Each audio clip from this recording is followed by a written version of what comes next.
Donc, nous saluons tous les enfants de Dieu partout dans le monde. Que la grâce et la paix de notre Dieu vous soient multipliées au nom de Jésus-Christ, l'unique, le seul vrai Dieu, le roi des rois, le Seigneur des seigneurs. Donc aujourd'hui, nous allons entamer un nouvel enseignement par la grâce du Seigneur qui va s'intituler Jésus-Christ étant fils de Dieu, Jésus-Christ étant fils de l'homme, Jésus-Christ étant fils de David, Jésus-Christ étant fils d'Abraham, Jésus-Christ étant fils d'Adam. Ok? Donc, tous ces aspects-là, nous allons essayer, ou bien fils de Joseph. Ok? Nous allons essayer de voir tous ces aspects-là dans la Bible. Donc, c'est important. Ce sont des choses qui sont dans la Bible, donc nous voulons simplement le mettre sous la forme de l'enseignement afin que les choses que nous allons annoncer deviennent beaucoup plus faciles. Okay? Nous voulons simplifier les choses parce que l'évangile, Paul dit, je ne suis pas venu avec une sagesse supérieure de langage. Okay? Donc, l'évangile, on doit le simplifier afin que cela soit à la portée de tous. Donc, voilà. Donc, nous allons, comme je le répète, voir Jésus-Christ étant fils de Dieu, fils de l'homme, Jésus-Christ aussi comme étant le Saint-Esprit, okay? Fils d'Abraham, fils d'Adam, fils de Joseph. Okay? Donc, c'est ce que nous allons nous efforcer à voir durant cet enseignement que nous débutons aujourd'hui par la grâce du Seigneur. Prenons nos Bibles comme à l'habitude et on va commencer. Alors, c'est bon? Vous avez vos Bibles, c'est bon?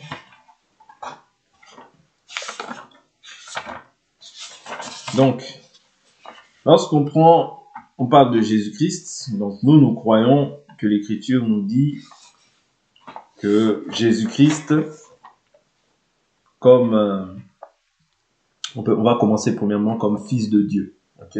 Jésus-Christ comme étant fils de Dieu, ok? Parce que toutes ces choses-là en fait renforcent la divinité de Jésus, ok? Renforcent la divinité de Jésus. Donc c'est pour ça qu'on veut s'efforcer à voir qui est Jésus-Christ comme étant fils de Dieu premièrement. Si on finit pas tout, à chaque enseignement, on ajoutera peut-être une portion de l'Écriture. Ok, lorsqu'on parle de Jésus-Christ comme fils de Dieu, c'est en rapport avec sa nature divine. Ok? Car il a été conçu par le Saint-Esprit. Ok?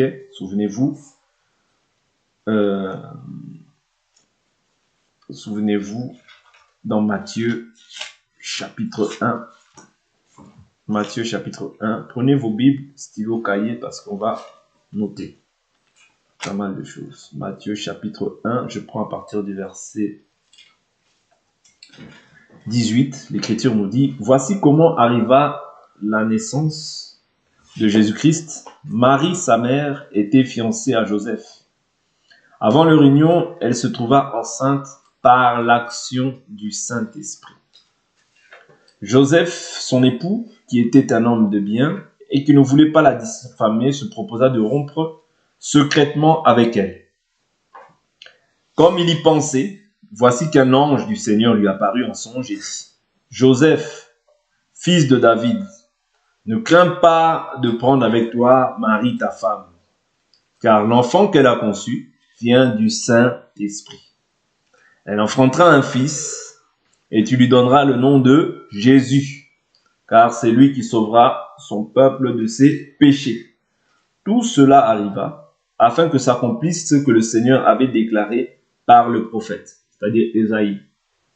Voici que la Vierge sera enceinte, enfantera un fils, et on lui donnera le nom d'Emmanuel, ce qui se traduit Dieu avec nous. Vous comprenez? Donc, fils de Dieu, ça fait rapport au fait que Dieu est avec nous. Dieu prend un corps. Dieu a été manifesté en chair. Quand on parle de Jésus étant fils de Dieu, on parle de Dieu manifesté en chair. Dieu manifesté en chair. On est d'accord jusqu'à là? On peut prendre encore une autre écriture. Une autre écriture.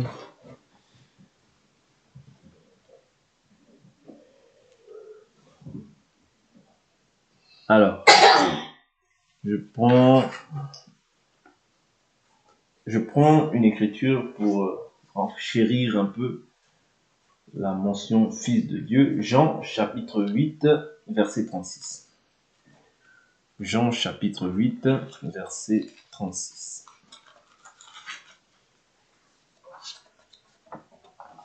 Jean chapitre 8, verset 36. L'Écriture dit: si donc le Fils vous rend libre, vous serez réellement libre. Ok? Si donc le Fils vous rend libre, vous serez réellement libre.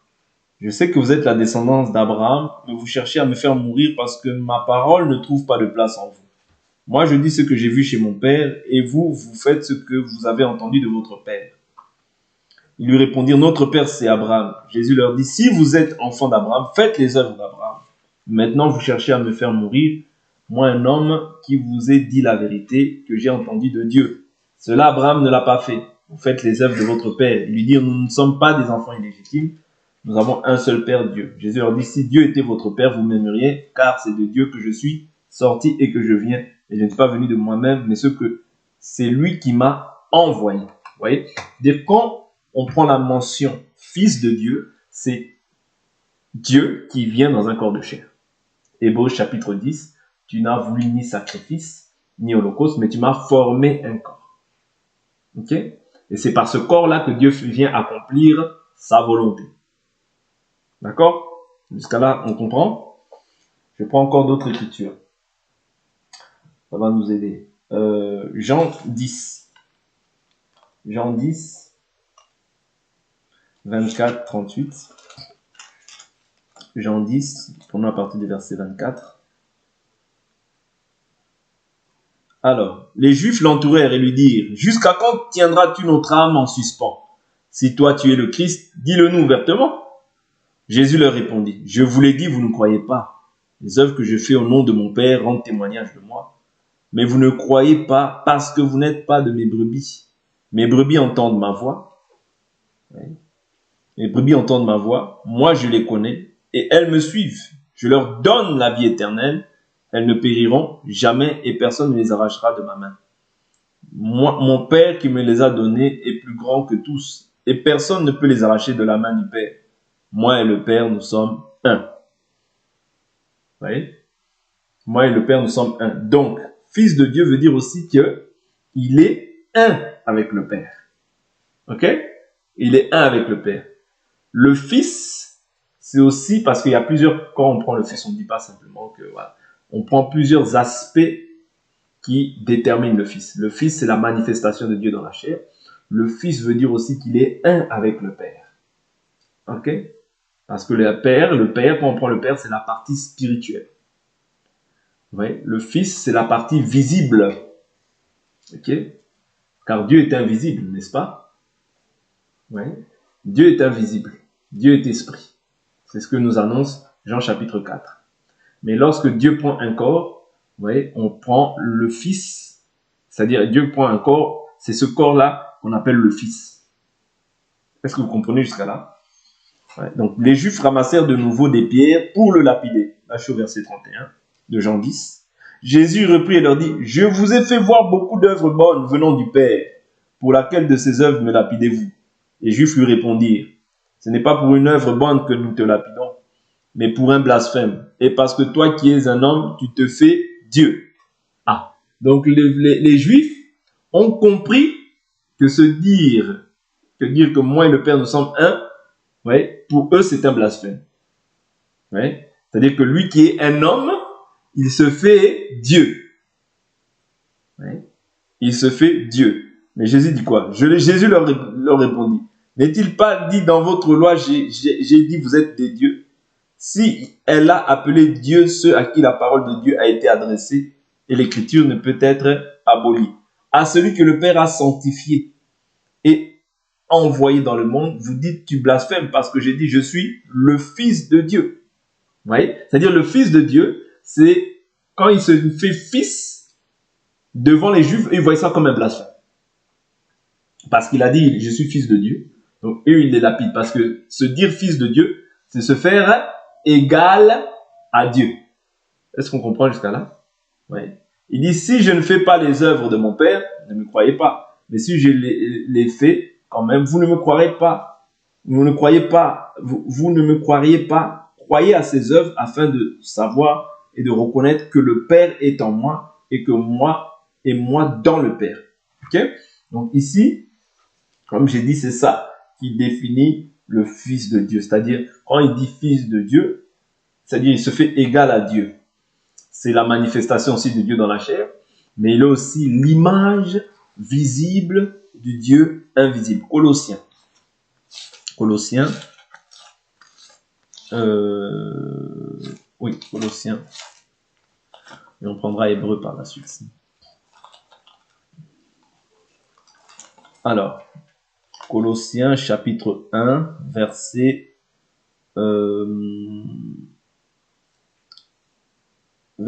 15, même verset 13, pour mieux comprendre. Il nous a délivrés du pouvoir des ténèbres et nous a transportés dans le royaume de son Fils bien-aimé, en qui nous avons la rédemption, le pardon des péchés.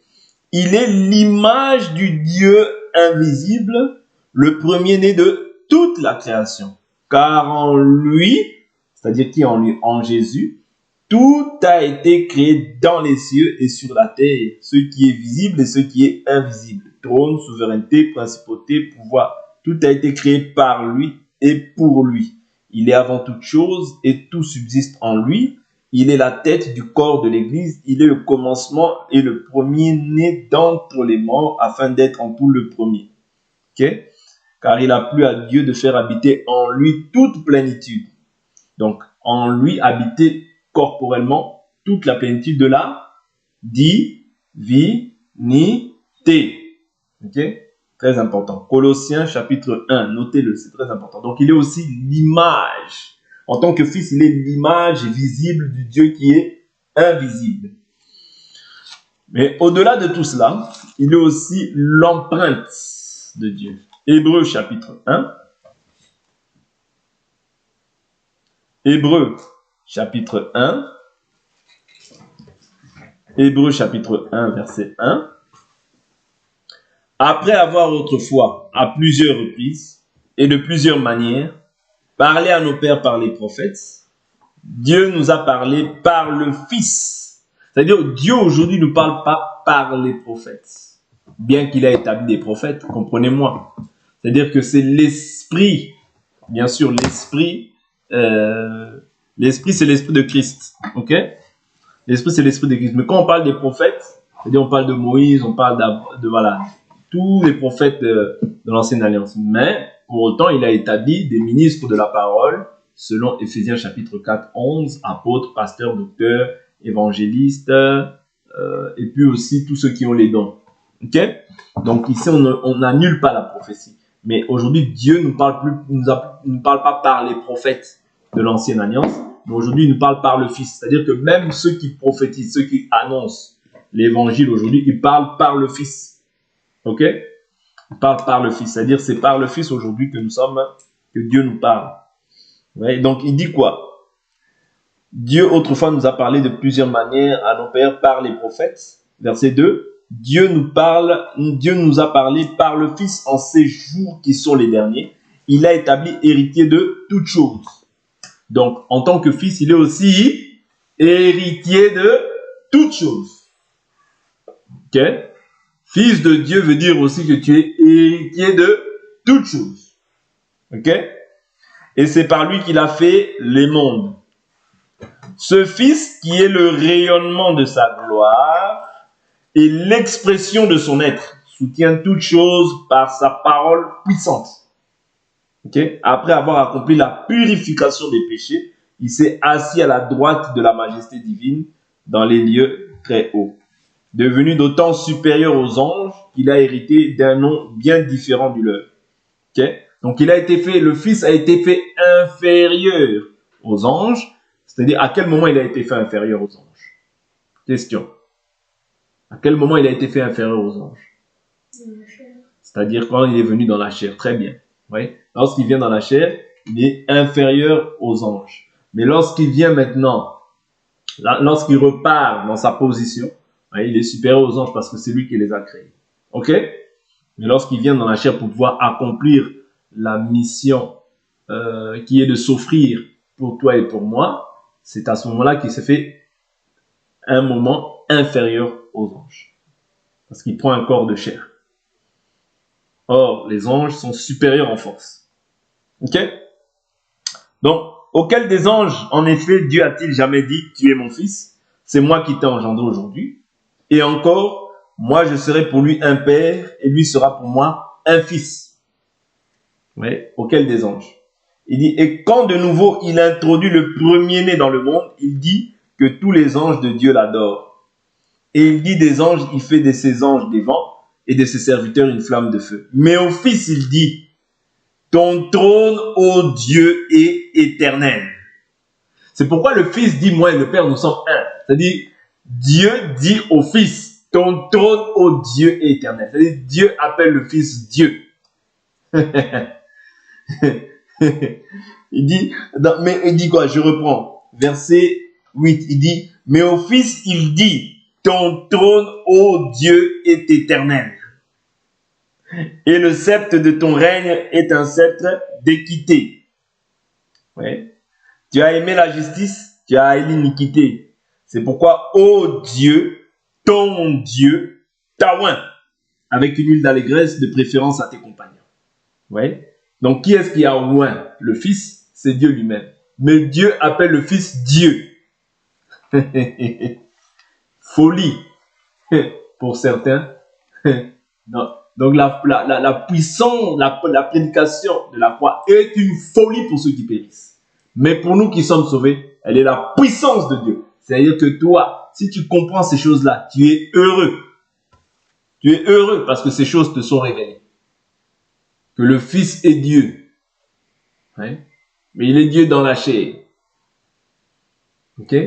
Donc, tu es heureux quand tu comprends ces choses. Là, nous avions pris Hébreux chapitre 1. Hébreux chapitre 1. Prenons une autre écriture qui va nous aider. Oui.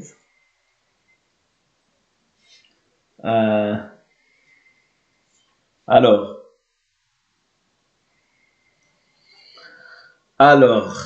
je prends une autre écriture. Toujours pour Fils de Dieu. Je suis dans Jean chapitre 11. Jean chapitre 11. Jean chapitre 11. Jean chapitre 11, versets 1 à 4. L'écriture nous dit, il y avait un malade, Lazare de Béthanie. Lazare de Béthanie, village de Marie et de Marthe, sa sœur. Marie était celle qui oignit le parfum, le Seigneur, et lui essuya les pieds avec ses cheveux. Et c'était son frère Lazare qui était malade. Les sœurs envoyèrent dire à Jésus, Seigneur, voici celui que tu aimes est malade. Après avoir entendu cela, Jésus dit, cette maladie n'est pas pour la mort, mais pour la gloire de Dieu, afin que le Fils de Dieu soit glorifié par elle. Oui. C'est-à-dire le Fils, il vient aussi pour glorifier le Père. Ok? C'est-à-dire le Fils doit être glorifié au travers des œuvres qu'il va accomplir. C'est comme ça que les gens vont croire en Dieu au travers du Fils, au travers des œuvres que le Fils va manifester. Est-ce que vous comprenez? Dieu a permis que Jésus puisse venir sur la terre afin que les hommes qui ne voyaient pas Dieu puissent voir Dieu au travers des œuvres que le Fils accomplissait. Est-ce que vous comprenez? Je répète, Dieu est invisible. Lorsqu'on voyait Dieu sur la montagne, et le peuple disait non, Moïse, nous ne voulons plus entendre ce bruit-là. Parle-nous toi-même. Ok? Maintenant, Dieu, qu'est-ce qu'il a fait? C'est-à-dire, il s'est renfermé dans un corps qu'on appelle Jésus. Oui. Pourquoi? Pour pouvoir parler aux hommes, manger avec les hommes. Oui. Voilà. Avoir ce corps-là de chair comme les hommes. Et pour pouvoir aussi manifester maintenant le royaume sur la terre. Oui. Le Fils, c'était le royaume. C'était Dieu dans sa totalité, mais dans un corps. Oui. C'est pour ça que l'Écriture dans Malachie chapitre 2, là-bas, nous dit « Soudain entrera dans son temple le Seigneur que vous cherchez et le messager de l'alliance. » C'est-à-dire, le Seigneur que vous cherchez était maintenant dans un temple qu'on appelle Jésus. Parce que le temple fait référence au corps, n'est-ce pas? Ne savez-vous pas que vous êtes le temple de Dieu et que l'Esprit de Dieu habite en vous? C'est-à-dire, Jésus, quand il marchait dans les routes de Jérusalem, c'était tout un temple qui marchait. Okay? C'était tout un temple qui marchait, dans lequel habitait totalement Dieu. Okay? Totalement. La plénitude de la divinité était en lui. Okay? Donc ici, nous voyons que le Fils de Dieu, c'est celui qui va agir sur la terre pour que Dieu soit glorifié au travers de lui. Voilà pourquoi nous aussi, nous qui avons reçu l'Esprit, mais avec mesure, Jésus lui a reçu l'Esprit sans mesure. Nous aussi, c'est pour ça que notre marche doit être aussi semblable à la sienne. De quelle manière?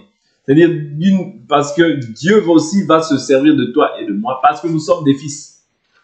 Parce que nous avons reçu l'Esprit du Fils en nous, nous sommes aussi maintenant déclarés fils de Dieu. Ok? Mais normalement, nous devons marcher aussi comme lui a marché dans les jours de sa chair. Oui, parce que Dieu veut se glorifier aussi au travers de toi, l'instrument qu'il a choisi. Il veut manifester sa gloire au travers de chacun d'entre nous. Ok? Donc c'est aussi important de voir aussi cet aspect-là. Que Dieu, c'est-à-dire n'éloigne pas le fait que toi aussi, tu as part à cette bénédiction. Parce que tu es aussi un fils. Ok? Ok.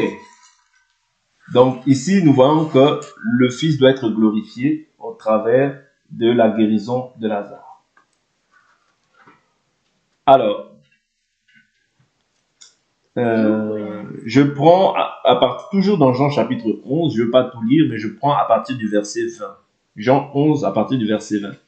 Lorsque Marthe apprit que Jésus arrivait, elle alla à sa rencontre, tandis que Marie restait assise à la maison. Marthe dit à Jésus, « Seigneur, si tu avais été ici, mon frère ne serait pas mort. Mais maintenant même, je sais que tout ce que tu demanderas à Dieu, Dieu te le donnera. » Jésus lui dit, « Ton frère ressuscitera. » Je sais, lui répondit Marthe, qu'il ressuscitera à la résurrection au dernier jour.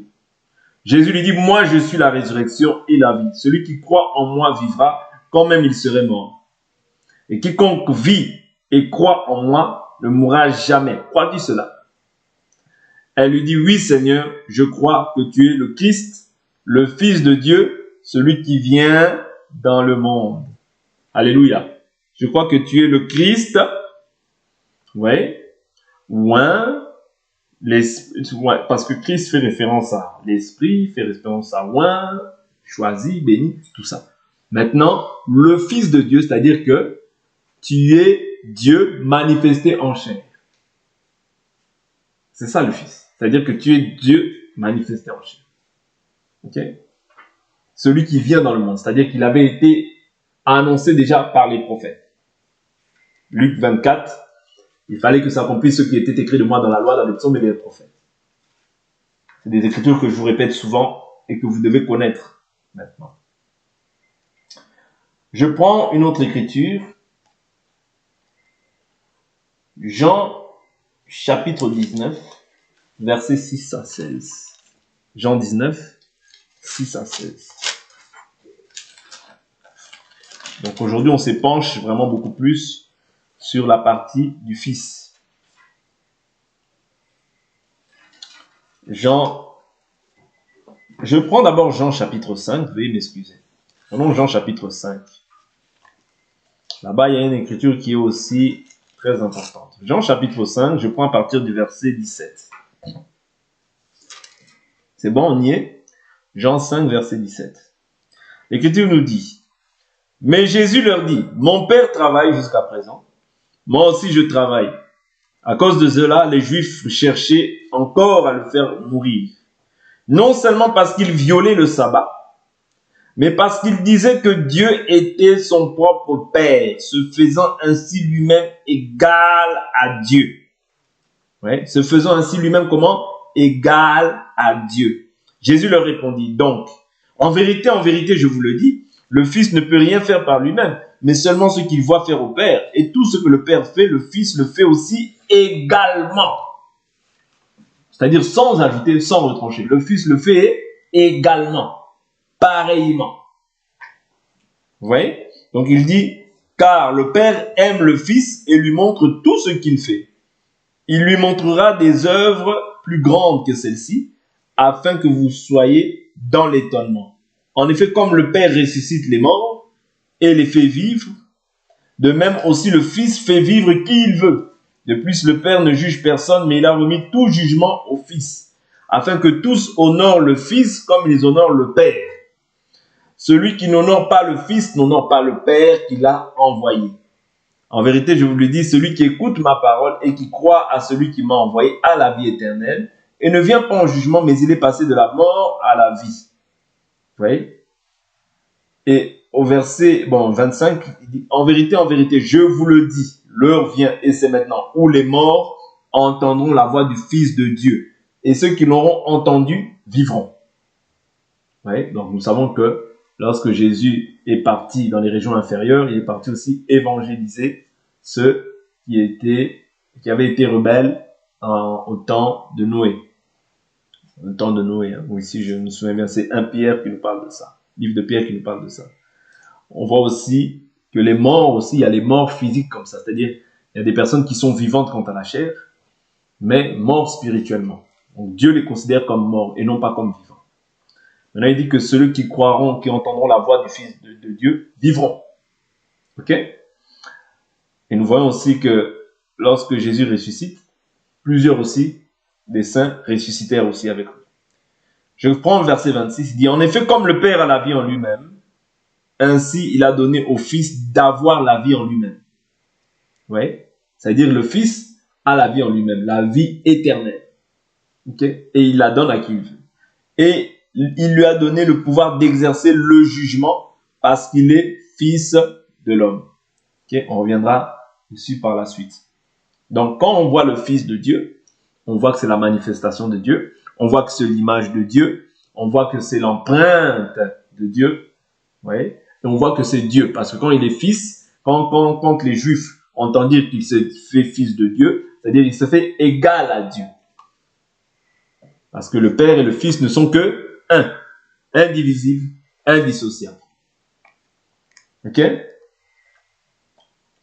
Indivisible, indissociable. C'est très important de comprendre Jésus-Christ étant Fils de Dieu, Jésus-Christ étant Fils de l'homme, Jésus-Christ étant Fils d'Adam, Jésus-Christ étant Fils de David, Jésus-Christ étant Fils de Joseph, de Marie. Tout ça, c'est ce que nous allons étudier sur cet enseignement afin que nous ayons l'éclairage. Jésus-Christ étant le Saint-Esprit, Jésus-Christ étant le Père, tout ça, nous devons le voir par la grâce du Seigneur pour que nous soyons bien éclairés et que nous ayons la connaissance à ce niveau. Ok? Je prends une autre écriture. J'avais dit Jean 19 tout à l'heure. Si je ne m'abuse, Jean 19, 6 à 16. Jean 19, 6 à 16.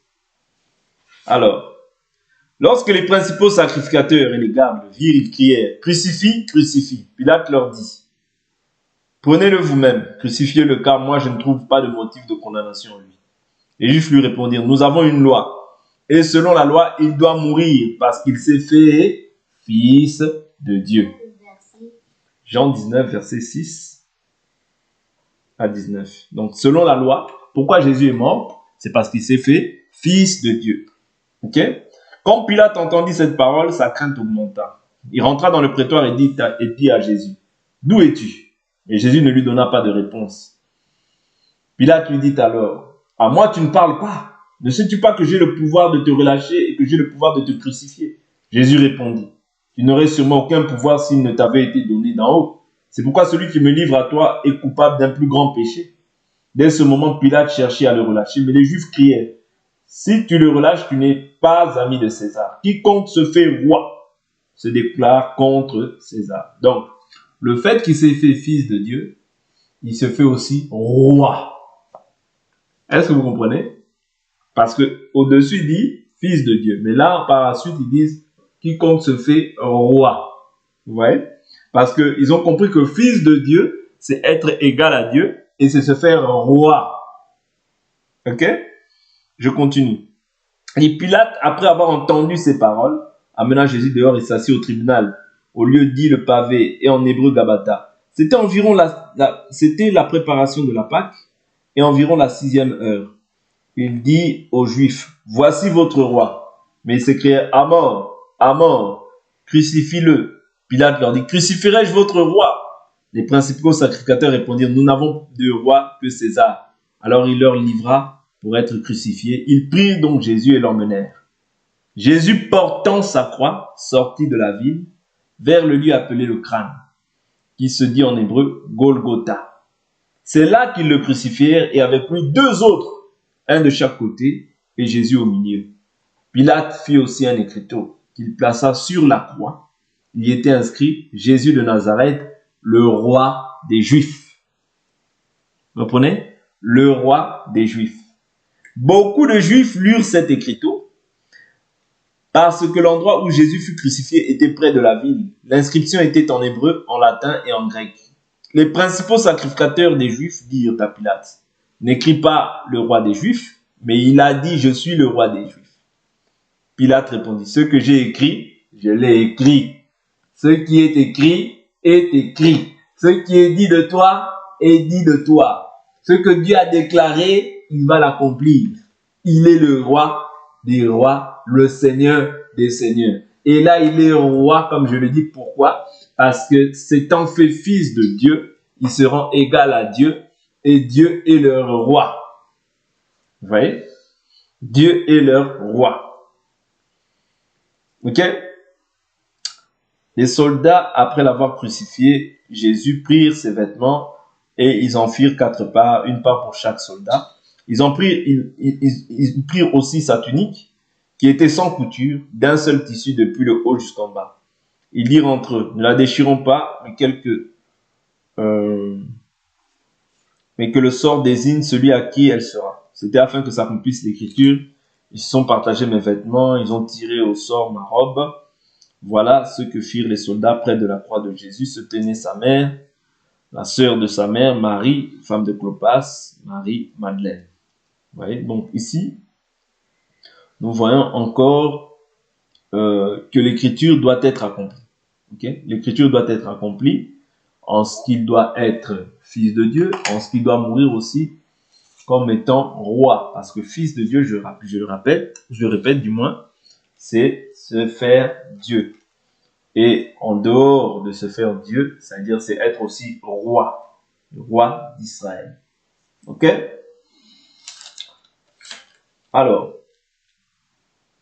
je prends une dernière écriture et on va s'arrêter là.